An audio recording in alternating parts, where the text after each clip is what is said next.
Good to go. Good morning all, participants here in person in Makanda and our online participants. Amazwi's Literature, Heritage and Ecology Conference is an evolution of an annual literature and ecology colloquium that was initiated in 2003 by Professor Dan Wiley of Rhodes University, who is here with us today. The colloquium ran for 17 years before Dan retired and passed the baton to Amazwi. The Amazwi Conference is now in its third year, and this year we have 26 speakers and 60 attendees joining us either in person or online from South Africa, Zimbabwe, Nigeria, Scotland, and the USA. It is growing from strength to strength every year.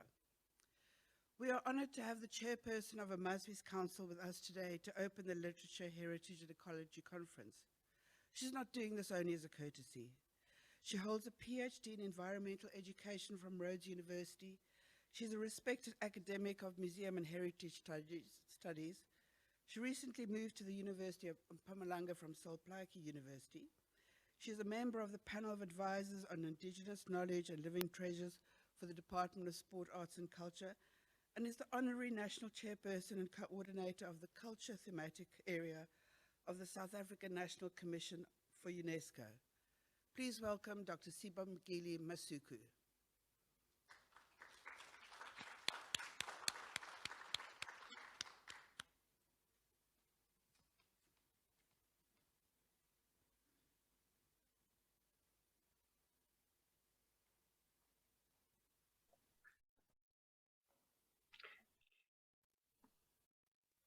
Dr. Masuku, you can go ahead. Thank you very much. I'd like just to thank, first of all, the citizens of Makanda who are hosting us today and council members present today, and to thank the academic community. Ladies and gentlemen, it is a great honor for me to address you today on behalf of the council and also to welcome you. Dr. Joanne Macgregor, your presence here is proof that psychology and language are intertwined, and your professional work is to deal and unbundle the complexities that emerge in our interactions with the world, inside and outside of ourselves, and the earth and dust that we eventually become. When Tom Jeffrey pursued his PhD at Rhodes, I have no doubt he had to answer many questions explaining how his work at the museum relates to environmental education and sustainability. I must say it was time and money well spent by Amazwi to give him the space to study, and today is a testimony of the insights and experiences learned as part of his study. He has also published an article in a referred journal relating lessons learned in the intersect of museology and the environment. I would urge more staff in the museum who study to do that, to come back and share the lessons that have been learned. Amazwi Museum of Literature is committed to strive to be one of the big players in the preservation and promotion of South African languages and literature in the continent. Amazwi's mandate has been broadened beyond that of primary focus to English and to include all languages in South Africa. In light of such an expansion of mandate, as dictated by the people of Endance Neningizimu Africa, pronounced by the Minister of Sport, Arts and Culture, we gathered today and tomorrow to ensure that the knowledge is shared here represent our vibrant and diverse cultures. As we gather today and discuss and deliberate, we need to ensure that the museum, in our analyses and our recommendations, continues to provide not just the physical, philosophical, and intellectual space to make what we do a reality, but that you also, as the community of practice, continue to support it. As a newly appointed council and a response for inclusivity of other literatures, our first project focuses on the collecting, documenting, cataloging, and curating material written in isiXhosa to make live the saying, charity begins at home. So Makhanda is the home of the museum, and you are part of the home and family of the museum. The director, Ms. Beverly Thomas, Crystal Warren, Tom Jeffrey, Zongegile Machoba, function at the operational level, and their job is to ensure that they are constantly ensuring that we stay within our vision as far as operations are concerned. And the job that I have and that of council is oversight. So we also have to be answerable when the museum is not running tip-top. Mia Strand, Nina Rivers, and Bernadette Snow, you'll be talking to us about the voices of the sea and the language of the sea. The language of the sea is one that is difficult to understand, and many of our citizens are far from them. Yours has been a task of penning the messages, the imprint on the sand dunes, in the howling and the wind, and in the baking sunshine. Tethani-ke sizwe kaloku ukuthi luthini ulwandle, and interpret as the sea talks to us. What we've witnessed in South Africa after 1994 is that there were disparities within the heritage and museum landscapes in terms of representation and curation. This, after 1994, was followed by a global philosophical turn that insisted we acknowledge as well as center indigenous knowledges. Centering was not enough, but the manner at which we operate as a museum was under scrutiny. And as much as we curated African content, it still carried a colonial imposing voice of the North. Professional rose and demanded that we begin to peripherize the colonial voice and stop wearing rose-tinted glasses from the North, but begin to interpret our heritage and our collections from within. Tom Jeffrey's presentation and that of Stembele Isaac's Kangwana touches on centering, on dreams, spears, and sacred herbs, reinventing and documenting indigenous systems. And also it touches on while Jeffrey's one touches on eco-decolonial theory and practice about revitalizing the agency and relevance of museums. And this, what they're doing here is challenging us to begin to look at our practice as educators and interpreters of our intangible or intangible resources that are of national significance, whether they are cultural and natural.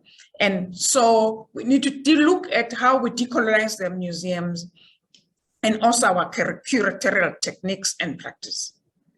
There are ethical issues associated with the handling, collecting, and interpretation and curation of such heritage.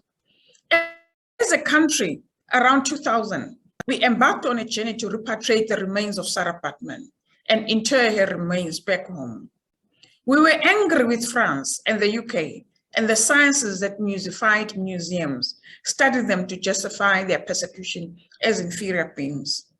We as a country and museum sector still keep human remains, mummies in our collections. I hope the discussion on decoloniality surfaces the issues of skeletons in our cupboards as a country and forces us to engage with the owners of such remains and compels us to return those collections which have ethical problematics. Bali Marais, Angelique Michaels, and Dominic Santos were people that are in desperate need of healing. And the title of your presentation, Healing the Broken Links Between People and Nature, Exhibitions, a Story, is spot on. The presentation by Ayanda Mwabe Mama, Nursing the Rattling Bones, Yeah, the psychologists in our midst, Dr. Macgregor, must be happy to see that this thematic area receives much attention because we're dealing with the healing of the nation. Marias, Michaels, and Santos, there are many stories that have not been told on those broken bones and should be told before the jackals eat them to dust. There are many bones buried with their stories. One is of Nokuthula Smelane, an ANC operative, tortured in Flak Plus. All that the mother wants to see are the bones of a child and to put it to rest with the rituals of the Smelanes. Nokuthula's bones have still not been found. The case is still open. It goes as far as the 1980s. We cry for bones and want to know on which piece of land they lie. And then we resort to our rituals, such as the use of the Ziziphus mucronata, which we call the buffalo thorn tree, umlahlankosi. That plant has become our medium and tree that stands in the space between finding this peace. Wade Smith, on your talk on ecocentric isiZulu nature poetry as resistance to climate change and environmental amnesia in three collections, the title of the presentation actually evokes childhood memories for me and conversations with the sun as we move from one spot to the next for warmth. It reminds me of endless requests to have lessons outside the classrooms because the classrooms were too cold. And I guess we also just felt that the walls in our classrooms just confined our intelligence. Now, many schools would be happy with air conditioning as it gets warmer and warmer these days. Tamara, your title, Where Elephants Tread, using theater to restore human-elephant relationships. What we have in common with elephants, which I remember very well, is that now the marula season is upon us. I hope you do share some of the tasty stuff so that we can challenge our taste buds. And also, the Zulu, the new Zulu king is going to be coronated, King Masuku. I will remember your presentation as everybody at his coronation will be shouting, Wena Wendlo. Namputugo, Hluma Zagaza. With your title, Amazwi Omakhulu, isiXhosa folk tales as viable stimuli for environmental education in rural Eastern Cape classrooms. When Namputugo does her representation, she must insist that you must pin a stick in your hair, like this. We were told by our grandmothers that tales were not to be told during the day, because if we were, we would no longer be doing our jobs as children.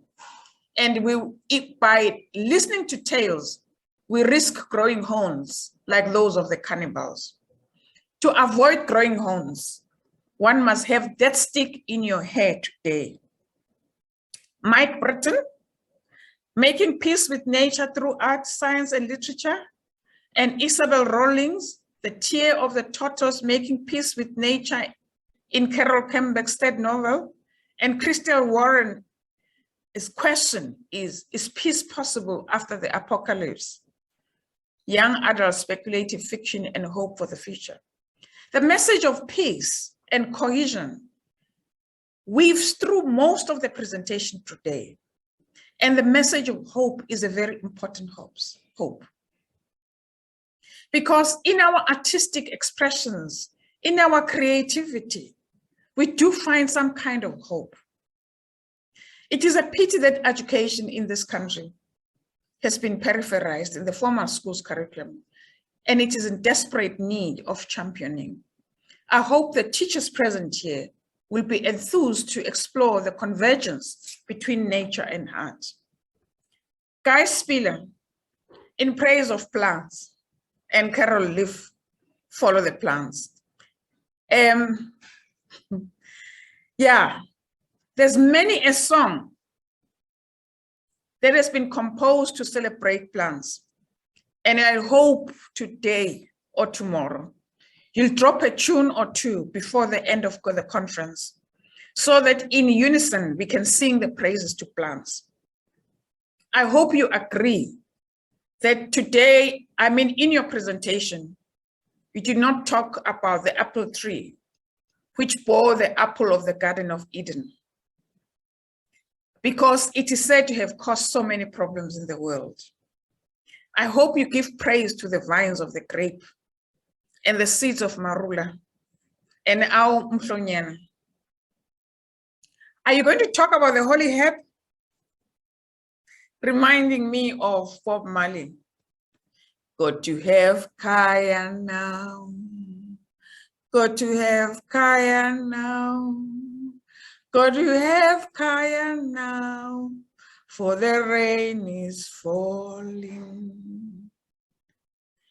Yeah, here I come again. Got to have Kaya now.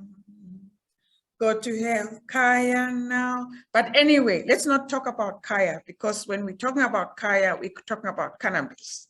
And I hope maybe we're going to hear about the benefits and the celebration of decriminalizing the holy herb. Yeah, Dan Wiley on unsustainable memory, ecology and paradox in Ruth Miller's poetry. I like the concepts of unsustainable memory. I've never had to deal with that concept. And I reflected as I looked at it, at your title of your paper, because I'm moving into the autumn of my life. And my memory is not, I don't think it's very sustainable. So many of our elders, which they had documented stories of their lives and time. Our history sits in our memories and we fade with it. The Department of Sports, Arts and Culture is currently documenting stories of our national treasures. Stories of Mama Noria Mambaso, Esther Mahlang, and others are being penned. I'm a member of a panel of advisors for the department to document and retell their stories. Next year, there will be a national call on our national treasures, and you'll be encouraged to submit their names so that we do not let their significant contributions to our country go unacknowledged. David Wine, changing narratives on rock art and exploring new pedagogies in achieving an eco-decolonial practice in environmental education. I would have loved to hear a presentation on the subject matter and the writings on stone walls and how these narratives will change. Most of the rock art interpretations are far removed from us, and what we see on a usual basis is criminalized artistic expressions called graffiti. At least a number of national projects, such as the Presidential Stimulus Project, gave attention to popularizing artistic expressions, and hopefully designated public spaces will enable such to happen. Marika Penna's Bayers of Stones and Mountains, Inner Outer Worlds in the poetry of Cobus Molman. Oh, I was reminded of Cecil Francis Alexander. The purple-headed mountains, in all things bright and beautiful that the Lord God made. I'd love to hear the analysis of Molman's poetic works. Anthea Gammond, Shaped by Forests. Yeah, I struggled over that word, anthropomorphization of the trees of Turtle Island. It's a new word. And it makes me wonder about those trees. And please take us on that journey so that to that forest, so that we can hear the messages of what we deem as voiceless, because we consider most of the plants and trees as voiceless. So we hope you're going to be their voice and take us on the journey to that forest. I'm sure many trees, as we talk today, are in desperate need of our protective hugs as industrialization moves on. Jenny Wallace, Macon, on Ghosts and Monsters of the Eastern Cape.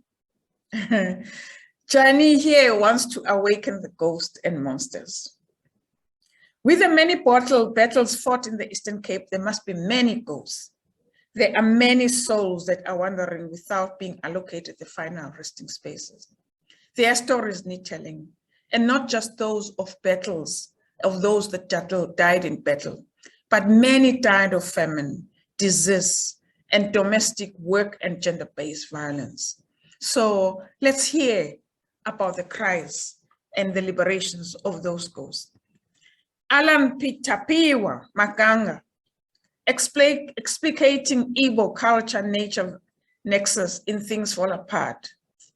Yeah, if I remember very well, after the things fell apart, they became no longer at ease. We constantly live in hope that everything will become in ease. So I hope this conference leads us towards that ease. Ladies and gentlemen, my apologies that I'm not physically in Makanda to attend this conference.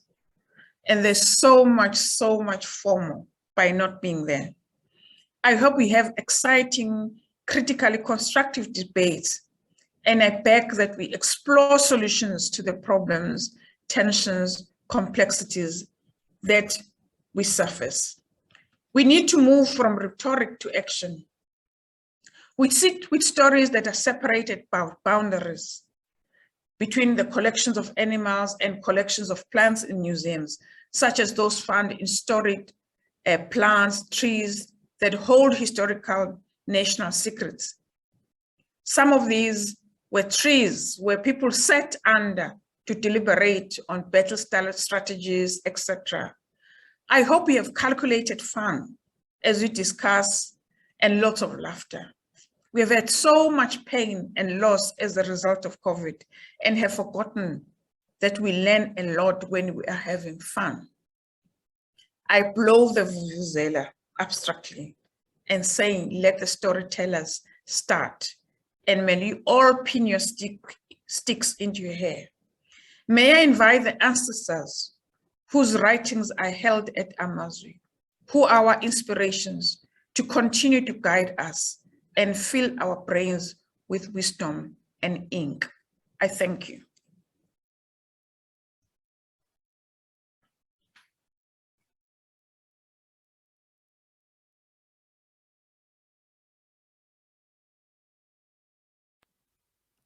Thank you, Dr. Masuku, for those inspiring, enlightening, but also challenging words.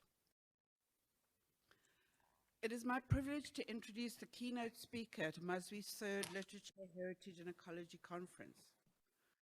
Known primarily in the literary community as a writer of young adult fiction, Joanne Macgregor started her professional life as a high school English teacher before moving into the corporate world.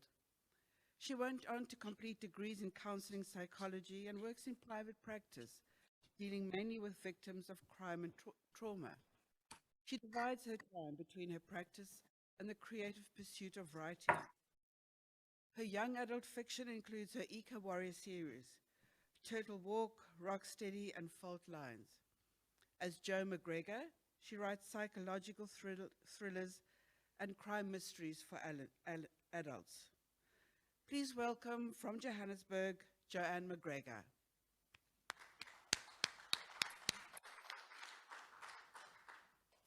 Hello, everybody. I'm so happy to be here. I was honored to receive this invitation to be here, and I hope I can add something to the conference.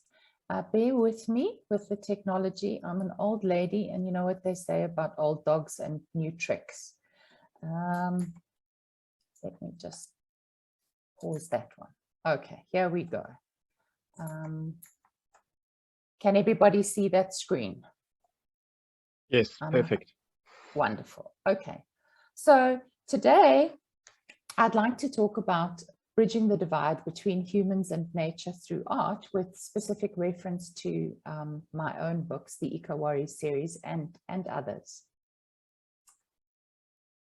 The history of life on Earth has been a history of interaction between living things and their surroundings.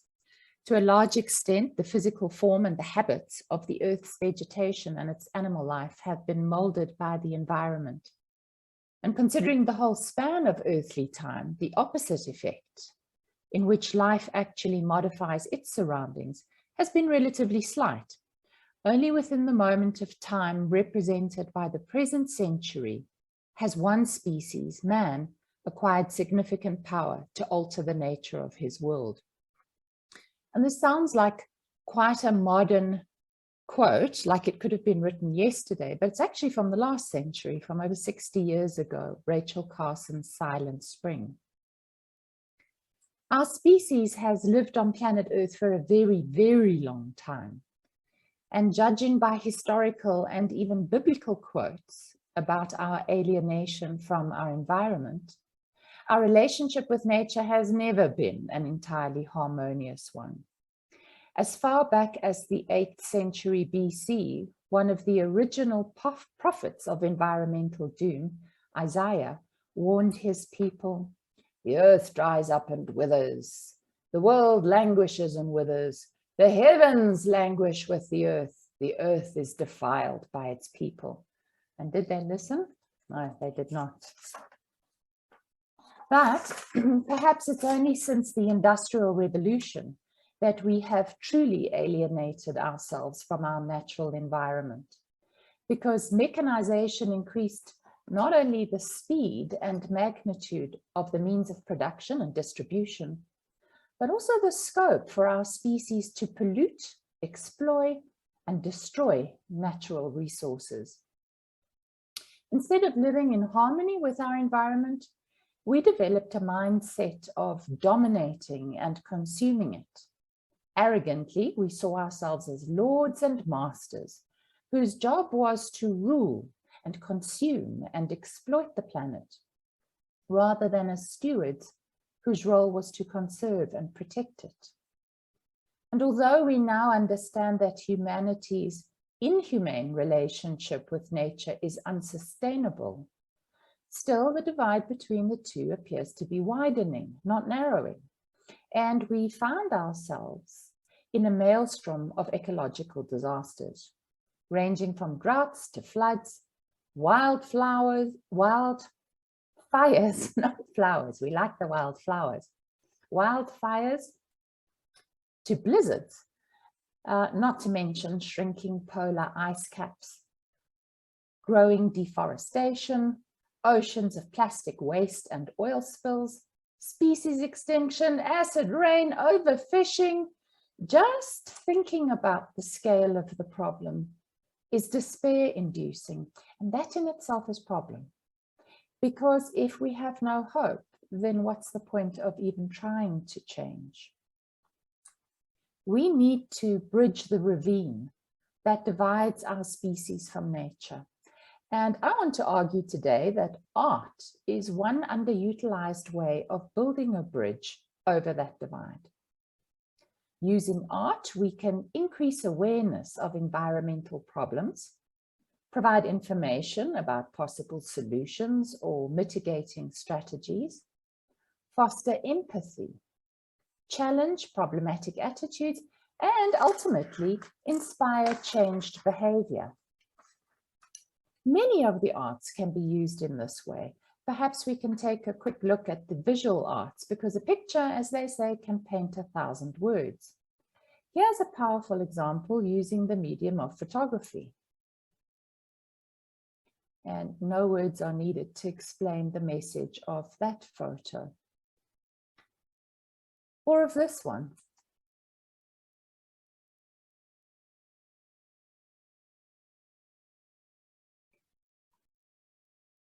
I love this one, where Singaporean artist Tan Zizi collected 500 kilograms of plastic waste from the ocean. Then he cleaned it and organized it to create this experiential exhibition called Plastic Ocean. And the over 26,000 pieces of detritus hang above the viewer to give them an experience of what life is like for species living in the most polluted parts of our ocean. Sculpture, too, has been used powerfully. This installation by Spanish artist Isaac Cordal is called Follow the Leaders and depicts politicians endlessly jaw-jawing about climate change, but doing nothing, while the situation around them worsens. And this massive piece about rising sea levels holds a dire warning for Venice in Italy. I'm going to share to a little video which we weren't able to embed. Let's hope this all works.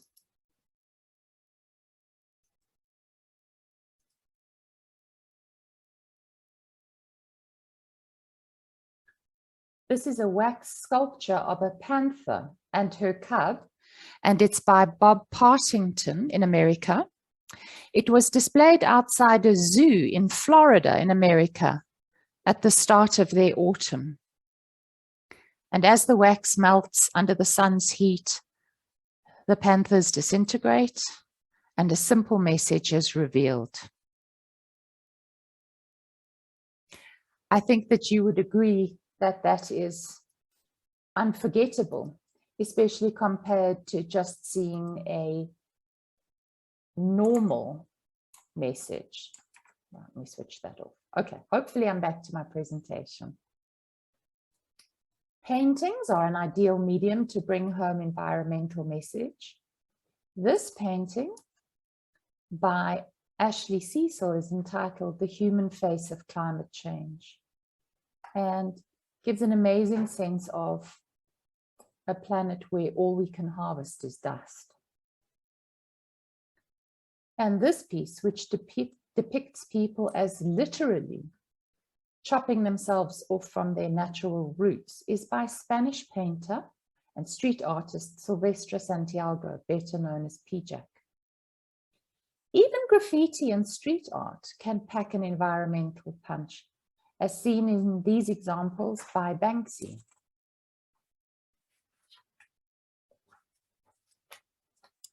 And this little boy enjoying snowflakes landing on his tongue. But it's only when we turn the corner literally that we understand we may have turned a corner symbolically, and we get the full picture.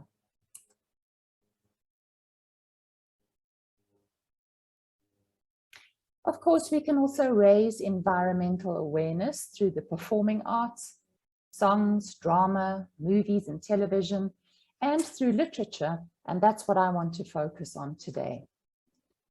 Using books and poetry to spread the message about how we're out of tune with our natural environment is nothing new, as this classic poem by William Blake demonstrates. Maybe you had to do this back at school.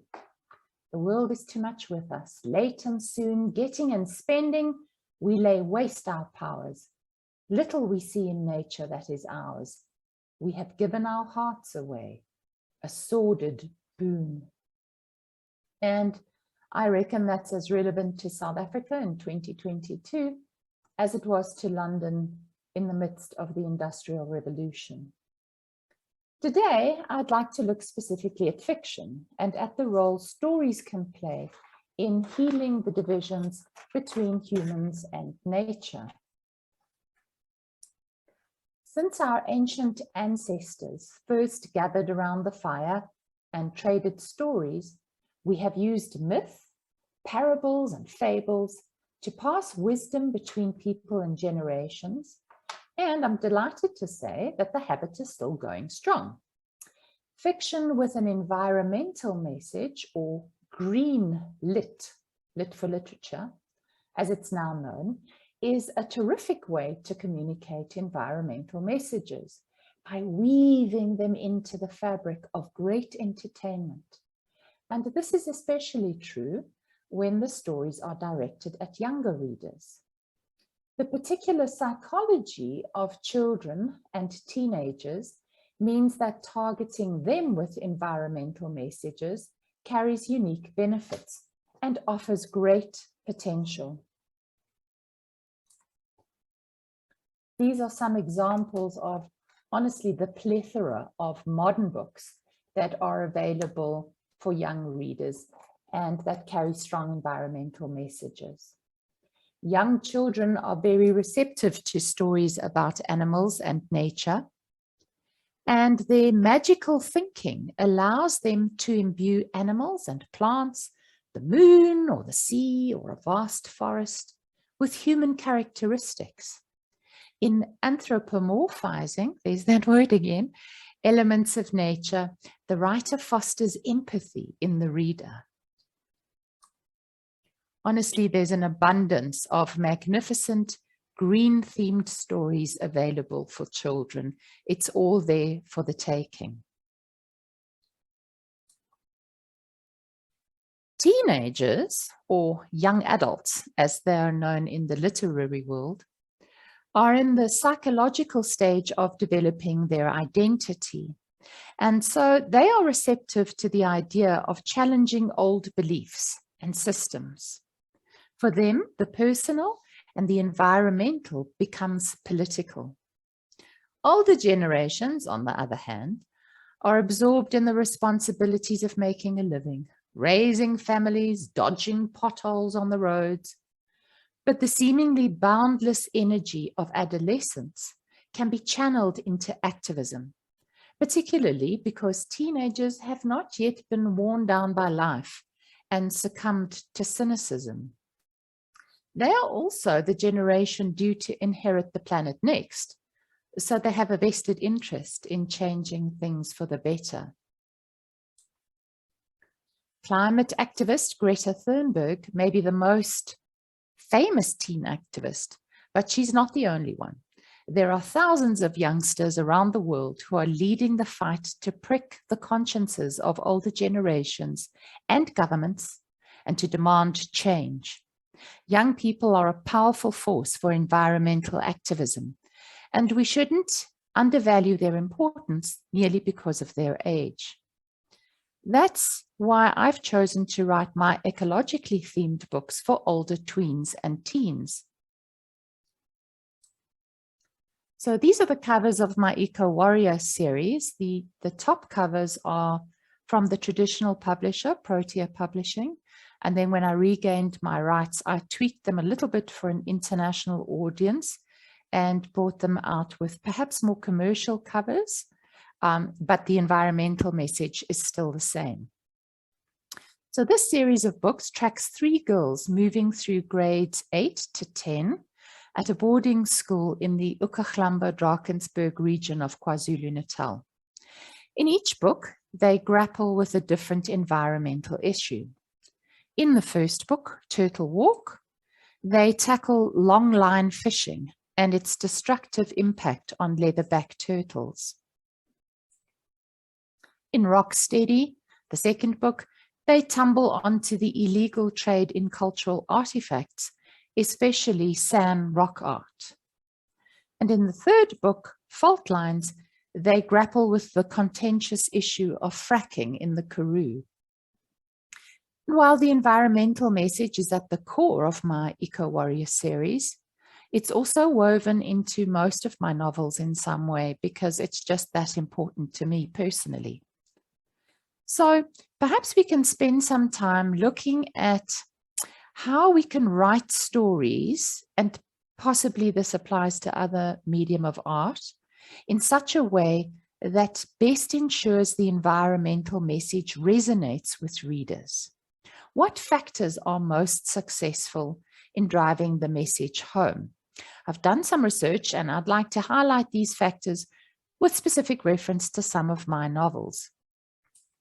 First and foremost, I know, the novel needs to tell a good, engaging story. Story is all. The reader is then sucked into an escapist entertainment, and without really noticing it, they absorb the ecological message along the way. But if the environmental message comes across as a lecture, the reader is going to feel like she's being preached at and will simply tune out. She'll go and watch a TikTok video or some Netflix instead. So the writer needs to draw the reader into an exciting story and then very subtly drip feed the ecological message along the way. Excuse me.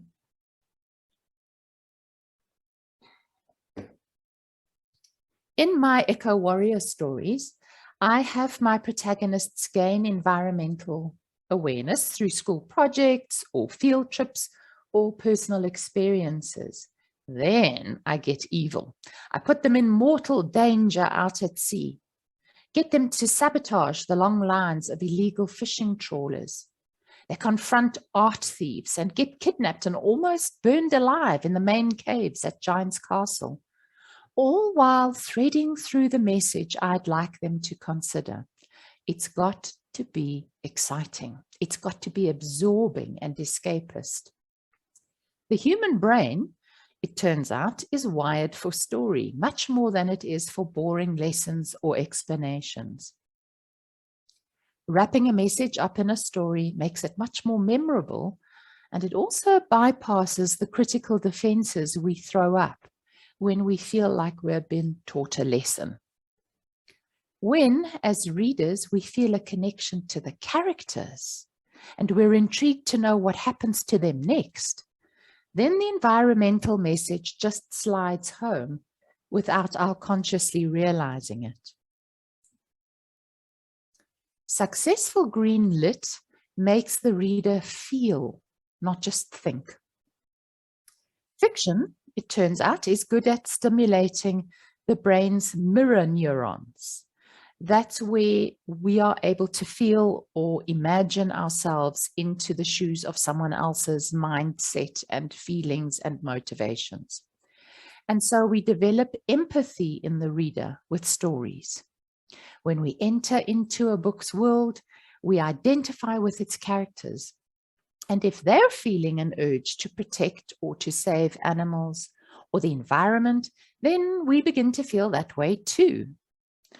For a moment, think back to a book or a story that was meaningful to you in some way and that you've always remembered. Just think about one right now. And I'm willing to bet that you remember that book or that story because it made you feel a certain emotion. We remember how a book made us feel long after we've forgotten the details of its plot. In my novel, Hushed, for example, the English version is in the middle, and then happily it was bought and translated into Polish. That's on the left, and the Russian version is on the right. So in my book, Hushed, I have my newly matriculated protagonist volunteer to go on a Sea Shepherd type vessel and go fight Japanese whalers in the Southern Ocean. Yes, whaling still continues in the Southern Ocean. Through the heroine's descriptions of the whaling process, her horror at what's been done to those animals, and her participation in the dangerous fight to scupper whaling missions, the reader is drawn into an increased awareness of the issue. I also have her educate the handsome hero, the heroes have to be handsome, about the practices of shark finning in some funny scenes. I mean, the shark finning isn't funny, of course, but I write scenes discussing it, the scenes that discuss it, to have some amusing elements because humor is another important element of successful green fiction. Simply put, the reader is more inclined to stick with a fun and funny story. Important ecological messages stuffed into boring or bleak stories are as good as lost, in my opinion, especially if the target reader is young. They just won't read it. Following on from not lecturing the reader, I think that writers should treat readers, even and especially young readers, respectfully, rather than speaking down to them or patronizing them. We are, after all, trying to cultivate allies, allies in the fight for the protection of nature. And in line with this, green stories should avoid becoming one-sided propaganda by presenting only one perspective in the story, even if we think it's the right perspective. Young people are not stupid. Unless the writer presents both sides and shows the real-world complexities of the issue, the reader is going to mistrust and possibly reject the message. In my book, Fault Lines, for example, one of my trio of eco-warriors, Samantha, is decidedly anti-fracking. She does her research and she's aware of what it does to groundwater, how it exploits workers, and how it damages both natural and human ecosystems. Her friend Namusa, on the other hand, is much more ambivalent because she focuses on the very real dilemma of poverty in the Karoo. She believes that the unpolluted beauty of the Karoo is less important than the economic development of the people who live there and who need jobs and investment. So these two friends argue about the issue, allowing the novel to present both sides of a very thorny dilemma. The third character, by the way, doesn't care either way because she has other stuff happening in her life. And I think that's pretty representative of the real world too. So we can't propagandize, even for the good side. Green literature can use metaphors to emphasize the environmental message. So, for example, in my book, Fault Lines, the title refers not only to the cracks created in shale rock, but also to the fractures that happen in friendships when we disagree and in communities affected by fracking. The title of Turtle Walk refers to the moment when tiny leatherback turtles hatch from their eggs and make their dangerous way down to the ocean, across beaches where ghost crabs and birds prey on them. They have to choose the right direction when they reach the water and not be distracted by the bright lights of commercial developments on the horizon. And once in the water, they need to evade the hungry jaws of sharks and other predators. And I use this journey throughout the book as a metaphor for adolescence, when youngsters have to leave the relatively safe nest of childhood to navigate the dangerous teenage years where all kinds of predators and distractions lurk. And so I hope that gives you an idea of how we can intertwine the ecological message with the other themes of the story. When talking about greenlit, we tend to think about the environment as being something out there, the place where rivers and mountains and oceans are. But I think fiction can help the reader understand environments that are closer to home, the environments of school, our living spaces, and even our bodies, as we examine the damage and pollution we can wreak there.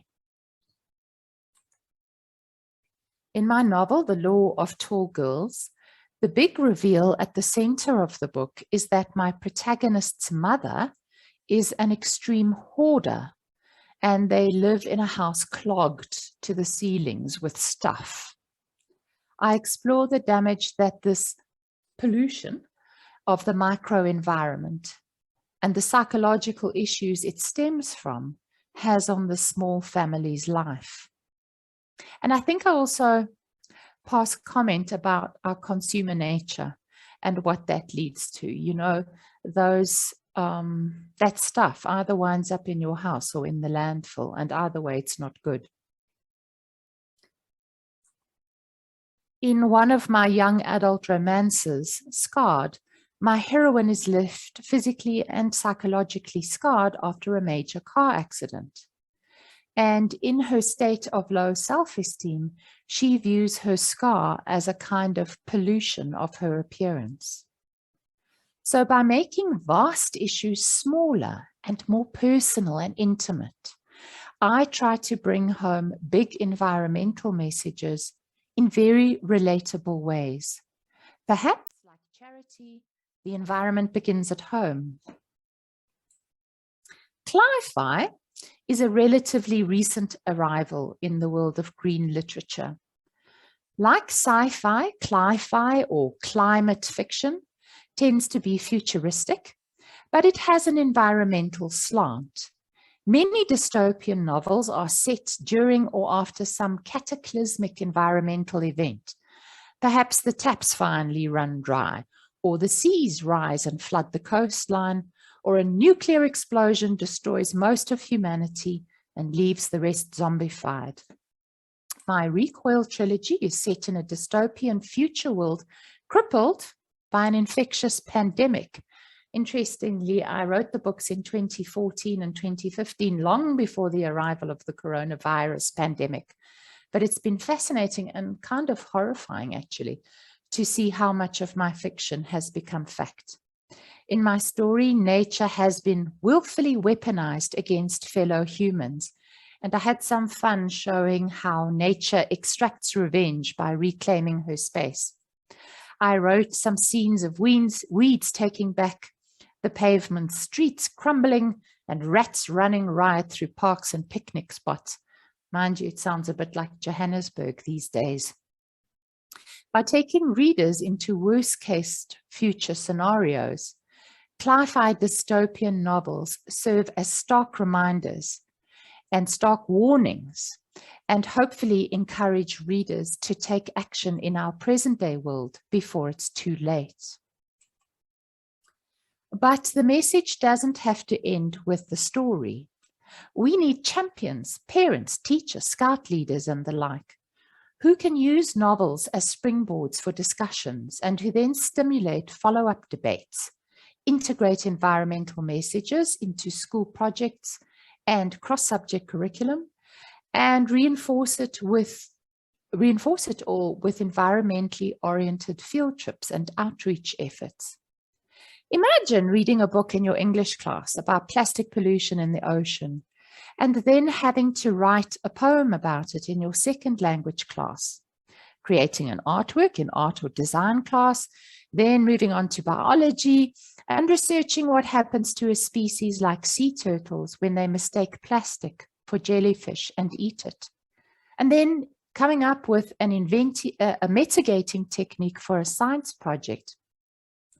That is, in fact, what happened with Dutch schoolboy Boyan Slat, who at the ripe old age of 17 developed a machine to gobble up plastic in the Atlantic drift. This is the way we help bring home the message of an artwork, and we help bring it to life.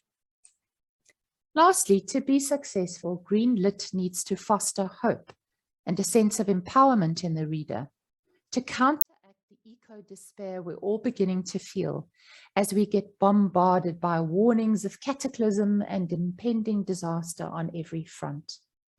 The story should leave the reader feeling like they've learned something and they're motivated to make positive changes, but that they also know where to begin, even if it's only by taking a small step like switching to reusable shopping bags. So I try to weave all of these elements I've discussed into the tapestry of my stories because I want to spark a dialogue about the divisions between people and the environment they inhabit. I want to expose my readers to the kinds of places they might not ever visit. My readers may not have access to the spectacular wonders of the Drakensberg. They may never see iridescent icebergs in the seemingly endless Southern Ocean, or experience the stark beauty of the Karoo firsthand.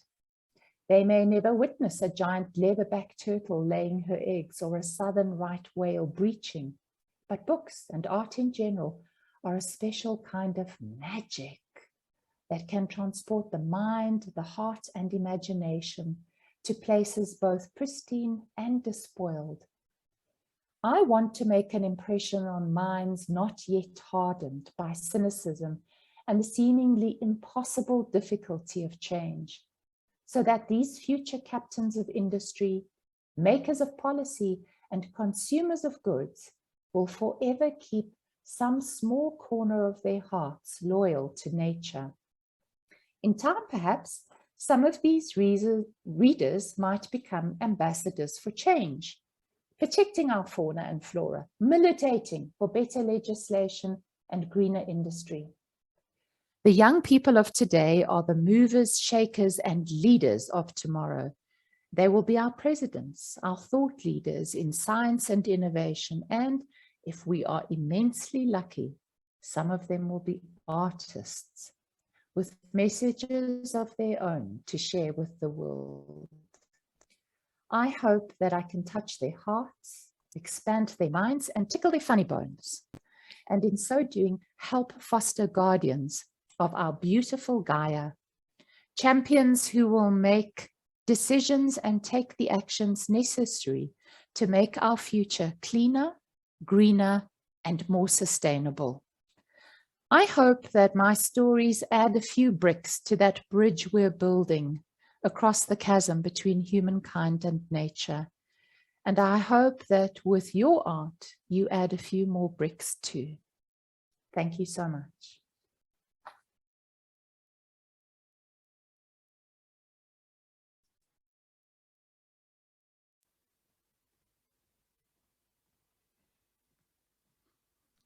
Thank you, Joanne. What a wonderful introduction to our conference. For those of us who have not yet read Joanne's books, this is definitely a call to focus on them and to inspire our young readers to read them as well. I thank the chairperson of our council, Dr. Masuku, and Joanne Macgregor for starting this conference and creating such an enabling environment for us to continue. I hope that you will both be able to stay with us for a little while. We will now break for tea for 20 minutes. Please be back at around 10:25. Enjoy Amazwi's hospitality, and I will see you again this afternoon for the guided tour and the garden tour. And I will tell you about Amazwi's innovations and practices in order to create a sustainable museum environment, both administratively and in the way we present our exhibitions. I thank you.